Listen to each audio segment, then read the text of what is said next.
अस्सलाम वालेकुम वरहमतुल्लाहि वबरकातुहू। यूट्यूब के चैनल गाट विलन इंग्लिश में आपका खैर मकदम है। मैं हूं मोहम्मद शहाबुद्दीन, एक शानदार वीडियो के साथ। दोस्तों, हमने एडवांस इंग्लिश स्ट्रक्चर्स यानी अंग्रेज़ी के मॉडर्न और ज़रूरी स्ट्रक्चर्स की बहस शुरू की थी।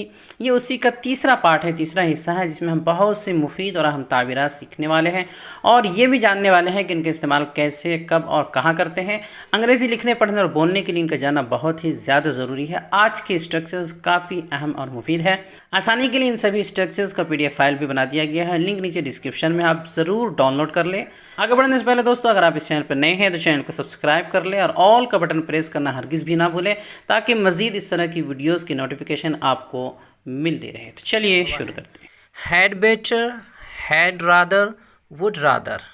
ठीक रहेगा, बेहतर रहेगा, उर्दू में इस तरह इस्तेमाल होता है। हम उर्दू में किसी को सलाह या मशवरा देते हुए बोलते हैं कि भाई आपके लिए डॉक्टर को दिखा लेना बेहतर रहेगा, जल्दी सो जाना ठीक रहेगा, ऐसा कर लेना, वैसा कर लेना बेहतर रहेगा, अच्छा रहेगा। ऐसे जुमलों के लिए मज़कूरा स्ट्रक्चर्स में से किसी एक का इस्तेमाल करते हैं। स्ट्रक्चर है सब्जेक्ट पहले आएगा, सब्जेक्ट के बाद हैड बेटर या हैड रादर या वुड रादर, इन तीनों में से किसी एक का इस्तेमाल करेंगे। उसके बाद वर्ब वन यानी वर्ब की पहली शक्ल, उसके बाद और कोई ऑब्जेक्ट हो सकता है।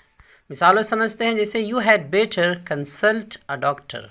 आपके लिए किसी डॉक्टर से सलाह लेना बेहतर होगा, यानी किसी डॉक्टर को दिखा लेना बेहतर होगा। He had rather meet me. उसका मुझसे मिल लेना या मिलना ठीक रहेगा। Khalid would rather leave smoking. बेहतर होगा कि खालिद सिगरेट नोशी छोड़ दे। इसी तरह कई अंदाज से इसका तर्जमा कर सकते हैं, उर्दू में आपको जो मुनासिब लगे। We had better not eat out tonight. हमारे लिए आज रात बाहर खाना न खाना बेहतर होगा। यहाँ पर जब नोट का इस्तेमाल करेंगे, यानी बेहतर होगा कि आज रात बाहर खाना ना खाएं, तो वर्ब से पहले नोट का इस्तेमाल होता है और टू नहीं लगता है। You had better note forget doing your homework. बेहतर होगा कि आप अपना होमवर्क करना ना भूलें। इसको दूसरे अंदाज से तर्जमा कर सकते हैं कि आपके लिए अपना होमवर्क करना ना भूलना बेहतर होगा। नोट, इसमें वर्ब वन का इस्तेमाल हुआ होता है, यानी पहली शक्ल, इससे पहले टू नहीं लगता है। और नेगेटिव में वर्ब से पहले ही नोट का इस्तेमाल होता है, इसे याद रखें। आगे बढ़ते हैं। अगला स्ट्रक्चर है नो यूज़ या नो गुड। तर्जमा होगा कोई फ़ायदा नहीं या बेकार है। स्ट्रक्चर है नो यूज़, उसके पहले नो यूज़ लिखना है या नो गुड, इनमें से किसी एक का इस्तेमाल कर सकते हैं। उसके बाद कोई भी ING फॉर्म, वर्ब के ING फॉर्म यानी चौथी शक्ल, उसके बाद ऑब्जेक्ट। जैसे it's no use trying now. शुरू में इट्स लिख देंगे, इट इज़, ये इट्स शॉर्ट है इट इज़ का। It's no use trying now, अब कोशिश करना बेकार है। It's no good going to market now, अब बाज़ार जाने का कोई फ़ायदा नहीं है। It's no use waiting for him, उसका इंतज़ार करने का कोई फ़ायदा नहीं है। It's no good arguing with him. It's no use arguing with him, उससे बहस करना बेकार है, उससे बहस करने का कोई फ़ायदा नहीं है। आगे बढ़ते हैं। अगला है व्हाट अबाउट या हाउ अबाउट। इसी तरह सपोज़ या सपोजिंग, सबका तर्जमा होगा क्या ख्याल है, कैसा रहेगा, क्या कहते हैं। किसी की राय या सलाह लेते हुए क्या ख्याल है, कैसा रहेगा, क्या कहते हो वगैरह जैसे अल्फाज इस्तेमाल करते हैं। उसके लिए मज़कूरा स्ट्रक्चर्स को दो तरह इस्तेमाल करते हैं। ऊपर जो आया है उनको दो तरह इस्तेमाल करते हैं। पहला है व्हाट अबाउट या हाउ अबाउट, उसके बाद नाउन का इस्तेमाल होता है या कोई ING फॉर्म होगा, चौथी शक्ल वर्ब की, उसके बाद कोई ऑब्जेक्ट होगा। जैसे व्हाट अबाउट स्लीपिंग नाउ, अब सोने के बारे में क्या ख्याल है। हाउ अबाउट लिविंग नाउ, अब चलने के बारे में क्या ख्याल है। What about eating pizza. What about eating pizza, pizza खाने कैसा रहेगा या पिज़्ज़ा खाने के बारे में क्या ख्याल है। How about that house should we buy, उस घर के बारे में क्या कहते हो, ख़रीदें। या what about Rashid should we invite him, Rashid के बारे में क्या ख्याल है, उसे दावत दें, यानी उसे दावत देना चाहिए। तो इस तरह एक स्ट्रक्चर हुआ व्हाट अबाउट और हाउ अबाउट के साथ। दूसरा है सपोज़ या सपोजिंग, उसके बाद कोई सब्जेक्ट आएगा, फिर वर्ब की पहली शक्ल, उसके बाद ऑब्जेक्ट। तर्जमा वही होगा जो पहले था, लेकिन थोड़ा स्ट्रक्चर बदल जाएगा। जैसे suppose we enjoy a picnic, suppose we enjoy a picnic, picnic मनाना कैसा रहेगा? सपोजिंग वी स्लीप नाउ, अब सोना कैसा रहेगा? Suppose we eating pizza, pizza खाना कैसा रहेगा? तो अलग अलग तरीके हैं इस्तेमाल करने के, तर्जमा एक ही होगा। नोट, मज़कूरा माना के अलावा व्हाट अबाउट का क्या होगा के माने में भी इस्तेमाल होता है। जो ऊपर आया है व्हाट अबाउट, तो वो तो एक माना में इस्तेमाल होता ही है, क्या रहे, कैसा रहेगा, क्या कहते हो, लेकिन एक अलग माना भी होता है इसका, क्या होगा, या सिर्फ क्या इस्तेमाल करते हैं परेशानी या प्रॉब्लम वगैरह को पूछते हुए, बताते हुए। जैसे व्हाट अबाउट माई जॉब, मेरी नौकरी का क्या, या मेरी नौकरी का क्या होगा। इस तरह व्हाट अबाउट योर एजुकेशन, तुम्हारी तालीम का क्या होगा। इस तरह व्हाट अबाउट खालिद, खालिद का क्या, या खालिद का क्या होगा। इस तरह सवाल परेशानी को बताते हुए या पूछते हुए, ऑब्जेक्शन करते हुए व्हाट अबाउट का इस्तेमाल करते हैं। अगला है इट्स हाई टाइम, या इट्स राइट टाइम टू, या इट्स टाइम टू, तीनों इस्तेमाल कर सकते हैं। वक्त हो गया है, वक्त आ गया है, या सही वक्त है। स्ट्रक्चर है, यानी इसको इस्तेमाल करेंगे, इट्स हाई टाइम लिखेंगे या इट्स राइट टाइम टू लगाना है, उसके बाद it's high time to, it's right time to, या इट्स टाइम टू। उसके बाद कोई वर्ब की पहली शक्ल आएगी और फिर कोई ऑब्जेक्ट होगा। जैसे इट्स टाइम टू ऑफर नमाज, नमाज पढ़ने का वक्त हो गया है। It's right time to leave, चलने का वक्त हो गया है, right time. It's right time to leave, चलने का वक्त हो गया है।